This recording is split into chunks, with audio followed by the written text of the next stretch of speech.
Thank you, Chair, and indeed thank you, Joe. It was a great privilege to get the invite to speak here today at a very distinguished summer school. Thank you for that.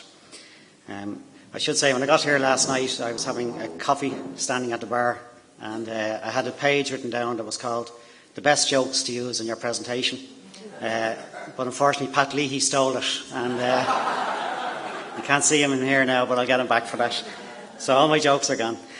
But he delivered them well.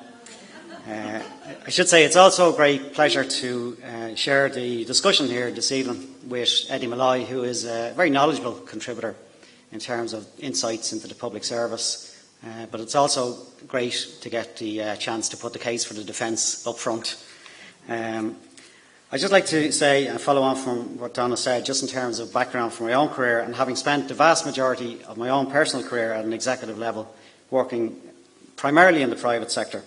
The first point I do want to make this evening is that it is actually and has been a true privilege to have spent the last 5 years working in both the not-for-profit and now in the public sector. And there's no doubt that at a very senior level and at an executive level, the private sector is definitely more financially rewarding. However, at a personal level, I've never felt more fulfilled than working in conjunction with the political system and executive systems at both national and now a local level in developing policy to make a difference to people's lives. In fact, I'm very proud to say that I'm now a public servant, which is probably something for the past number of years public servants haven't felt too comfortable or confident in saying, which is an issue and a factor we have to address. And I think the second point I'd like to make is that the contrast that's made between the three sectors is sometimes too simplistic, because they are very different sectors. And having had the experience of working in both the public, private and not-for-profit sector, my own experience is that there are very different drivers of each sector. And this has led to the development of very different skill sets in each sector and competencies. And the challenge for the public service now is to embrace and embed the best from all of the sectors. The contrast is often made, and particularly during the time of the economic crisis over the past few years, between the private and the public sectors. At times you would be forgiven for believing that the simple proposition is that the public service needs to replicate everything that the private sector does, and then we would have a much better delivery of services for the citizens. This can sometimes be perceived or interpreted as the private sector is good and the public service is bad. However, the reality is, as mentioned, there are very different drivers. The private sector has a very clear mandate, which is to add value, maximise profitability, and to deliver the greatest return for the shareholder. And this does indeed drive a great discipline across the private sector of a relentless focus on efficiency, innovation and continuous improvement. It should also be recognised that increasingly the private sector organisations have developed a very strong commitment to corporate social responsibility, CSR. However, it is a fact the ultimate driver of the private sector is to maximise return on the bottom line. So therefore, the skills that are incubated in the private sector are very technically strong and do have a very high level of management competency, which is the summary of the team today. The not-for-profit sector, by complete contrast, has its primary focus on issues such as social justice and equality. This drives a focus on advocacy, public engagement to strengthen the fundraising capacity of the organisation, investing in programmes to improve people's lives, and aiming to deliver a more just society. In my experience, people working within this sector have a very strong value-based system, and it's usually very well aligned with the organisation that they have chosen to work for. In fact, I've seen many private sector organisations trying to get this alignment right between the values of the organisation and the values of the individuals. And I don't believe any private sector organisation can get it right to the extent that the not-for-profit sector has it, because people chose to work for that organisation because it represents their value system. The public service has a very clear mandate to support and advise the political system on policy development. It is the political system that has the democratic mandate to develop public policy choices, and they are the ones that are ultimately held accountable for the delivery of this at the election time. Therefore, some of the required skill sets and competencies of the public servant need to be in the area of evidence-based analysis, so as to advise the political system on choices. There have been many reports and analysis that have outlined that there have been a serious lack in deficiencies in some of these core competencies. However, it is my contention that both at a central and at a local government level, we need to develop a mix of skills from across the three sectors, as I've mentioned. As public servants, we must have a relentless focus on developing value for money, ensuring the best return for the taxpayer funds. We also need to nurture a culture of continuous improvement and change management. We need to do all of this in a manner that supports the political system in thoroughly evaluating evidence-based choices to implement policies for economic development and building sustainable communities. We must also truly value the privileged position that we hold in terms of the possibility to influence people's lives. I'm just reminded briefly of the debate last evening at the John Hume lecture, the point that was made by MacGill, where he was talking about developing a culture of risk in Ireland, actually. And there's no doubt we need to strengthen the culture of risk within the public service. But I think that too needs everybody to jump together. Public servants do need to take more risks, but equally we can't have a public flogging for every risk that's taken because some don't work. I do believe we strengthened the public service over the past few years at a time of crisis. Since 2011, it's my view and experience that the government and the public service has mobilised a compelling process of change, from which has emerged a strengthened set of skills at a management and political level. The establishment of the Department of Public Expenditure and Reform has set out the context and the governance structures to implement a suite of changes at pace across the public service. Many of these changes are what would be described as best practice in the private sector. I was in a very privileged position to work with some of the key ministers in government to support policy development and to obtain government agreement of many of these changes. There is no doubt that the economic crisis set a compelling case for change and on how the public service is organised and will be organised in the future. I just briefly reference some of these changes. Firstly, the establishment of shared services across the civil service has resulted in significant efficiencies, reduced duplication, reduced cost and improved service levels. The fact that up to 50 public service bodies carried out routine and similar tasks in the same way across different departments and bodies in areas such as HR, processes, pensions administration and payroll was an obvious area for consolidation, because that's what the private sector would do as well. And there's been considerable progress in implementing shared services now across the civil service and indeed local government. In 2002, we also conducted an analysis of the total government spend on goods and services. This outlined a huge opportunity to reduce the cost of the public procurement, which stood in the region of €9 billion.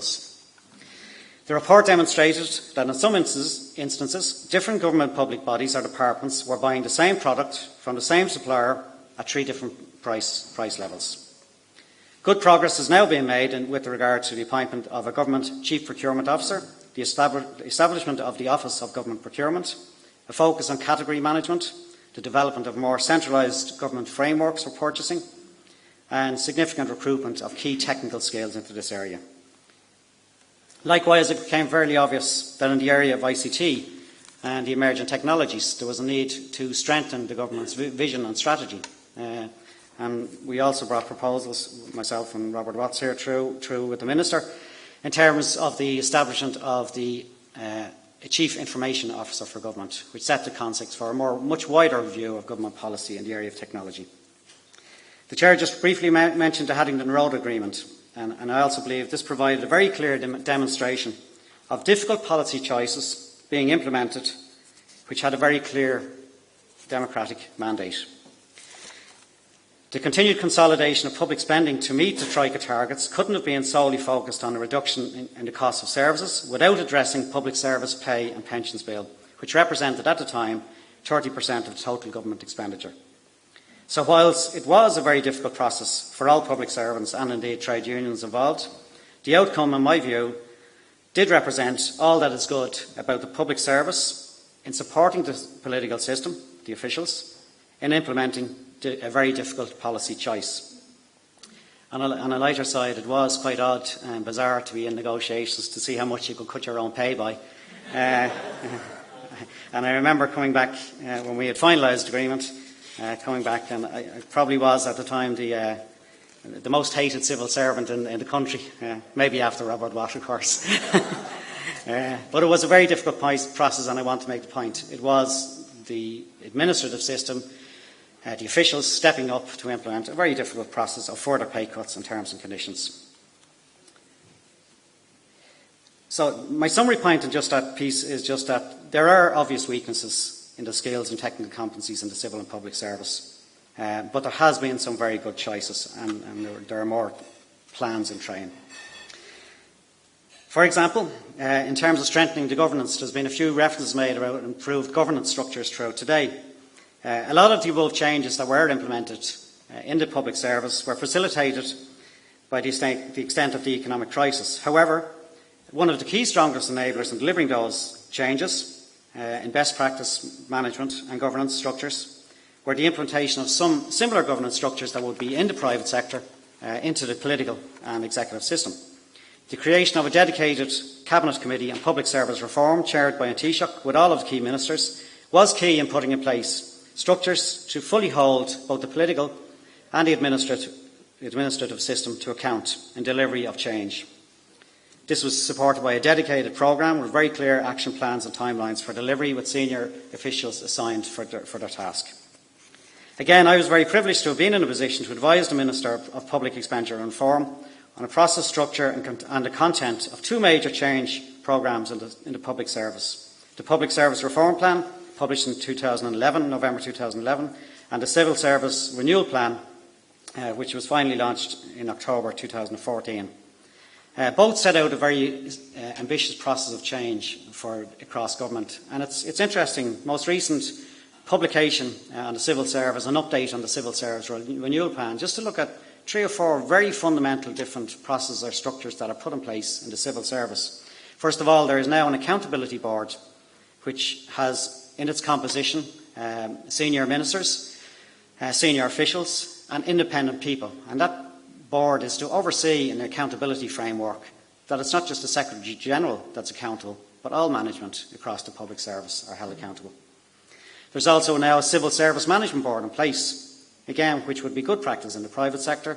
So not only now are Secretaries General only accountable for their department, but they also meet in a collective and address cross-departmental policies issues as set by the government, and indeed take senior ownership across those issues. Also, the Secretaries General are now subject, and the process is being finalised in terms of a formal performance review process, which is the first time it's been put in place. Although Robert Watt told me over a pint last night he got a star rating recently. But it is a good process, and again, it's a great example of a process that would be best practice in the private sector, now implemented in the public service. My last piece, I just want to turn now to local government and talk about what I believe is an opportunity for transformational change in local government. I'll probably stoke the ire of Councillor Lacey in the corner here from the previous questions he asked. However, there is no doubt that the local government sector has also played its part in rapidly reducing its costs during the past few years. The numbers employed across the sector have been reduced by approximately 10,000 people from 2008, a reduction of almost 30%, compared to an equivalent figure of 10% across the public service as a whole. The total saving for local government during that period of the pay bill, or the overall bill, has come to 472 million, a 27% reduction in total costs. These have been considerable. However, the sector now has an opportunity to completely redefine its role and purpose in Irish society. The government approved policy putting people's first in 2012, and the enabling legislation which was enacted in 2014, the Public Local Government Reform Act, sets the context for this. The elected members of the councils all across the country now have new reserved powers in the areas of economic development and community development. It facilitates a process for the councillors to play a more strategic role in growing the economy in their area and building sustainable communities at both a county and a regional level. Dedicated strategic policy committees on economic development have been established in each county. Each council has to develop local and economic community plans approved and adopted by the elected members.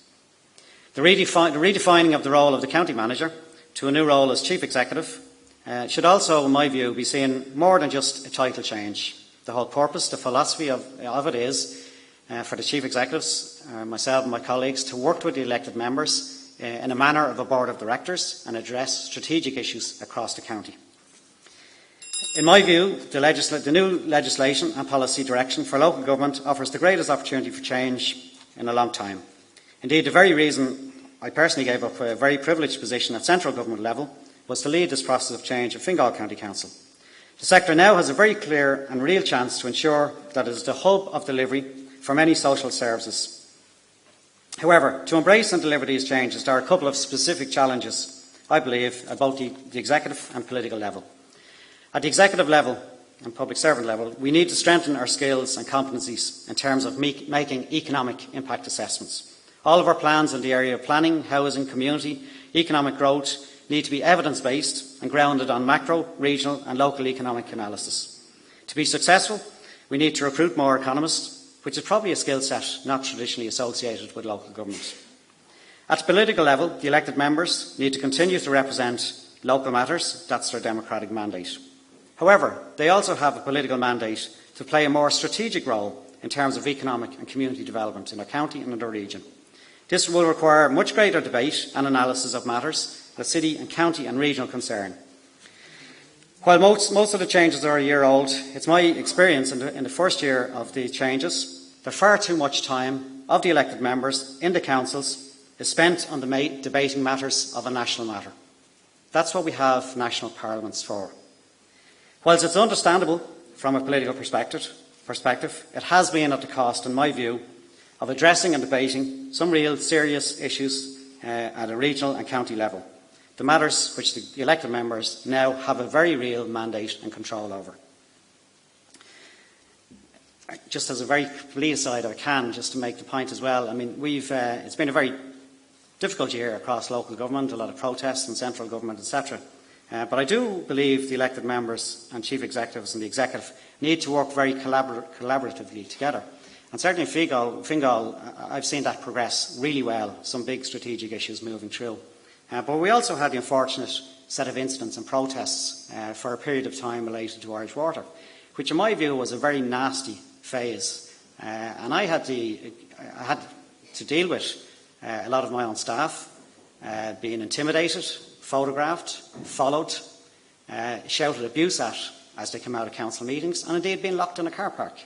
And this is a process that cannot be supported by any elected members across the country, intimidation of public officials. I do believe, however, I do believe that both the above challenges at the executive and political level can be progressed over the coming year. Sorry, Chair. Closing messages. 4 closing messages from myself. Firstly, I'll make the point again. There are very different drivers of the private, public and not-for-profit sectors, something that probably doesn't get enough articulation and discussion and debate. The public service needs to embrace the best practices from each, but always respect its democratic mandate. Always respect the democratic mandate of the political system. Secondly, the challenging economic situation in the country has required the political and the executive systems to put in place strengthened skills, processes, governance arrangements to drive change across the public service. Many of these changes would be described as best practice arrangements in the private sector. It's not perfect yet. At a local level, the opportunity exists to transform the role of the local government sector. The political and the executive systems need to embrace this and work collaboratively to address the issues in which they now have a very clear mandate and control over. This requires leadership, big leadership, from officials and elected members. The challenge across the public service is to ensure that the progress and changes made over the past few years are now embedded in a culture, belief, philosophy and set of processes for continuous change. After all, it's my true belief this is what the public expects and deserves from its politicians and public servants. Thank you.